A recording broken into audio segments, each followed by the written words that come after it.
প্রিয় বন্ধুরা আসসালামু আলাইকুম। আমার আজকের আলোচনার বিষয় হলো খাবার খাওয়ার সঙ্গে সঙ্গে ঘুমালে যে সকল ক্ষতি হতে পারে সে সম্পর্কে। খাবার খাওয়ার সঙ্গে সঙ্গে ঘুমালে হজমের বড় ধরনের ব্যাঘাত ঘটে, যার ফলে বুক জ্বালা, ওজন বৃদ্ধি এবং রক্তে সুগারের মাত্রা বেড়ে যাওয়ার ঝুঁকি থাকে। শরীর খাবার থেকে শক্তি ব্যবহার করার সুযোগ পায় না, ফলে মেটাবলিজম কমে গিয়ে শরীরে চর্বি জমতে থাকে। এই জন্য ভারী খাবারের পর অন্তত 2-3 ঘন্টা পর ঘুমানো উচিত। এবার আসুন বিস্তারিত জেনে নিই। 1. বুক জ্বালা। খাবার খাওয়ার পরপরই ঘুমালে শোয়া অবস্থায় পাকস্থলীর অ্যাসিড খাদ্যনালীতে চলে আসতে পারে, যার ফলে বুক জ্বালা পোড়া ও বুক ব্যথা হতে পারে।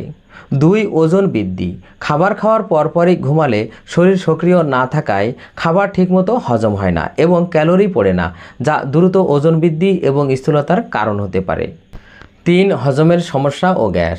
পাকস্থলী কাজ করার আগেই শুয়ে পড়লে হজম প্রক্রিয়া ধীর হয়ে যায়, ফলে পেট ফোলা, গ্যাস ও বদহজমের সমস্যা হয়। 4. রক্তে সুগারের মাত্রা বৃদ্ধি। খাওয়ার পরপরই ঘুমালে রক্তে শর্করার মাত্রা বেড়ে যায়, যা টাইপ 2 ডায়াবেটিসের ঝুঁকি বাড়ায়। তবে খাবার খাওয়ার পরে 10 থেকে 15 মিনিট ধীরে হাঁটাচলা করা অত্যন্ত উপকারী। তো বন্ধুরা, আজ এ পর্যন্তই। ভিডিওটি শেয়ার করবেন। সবাইকে ধন্যবাদ। আল্লাহ হাফেজ।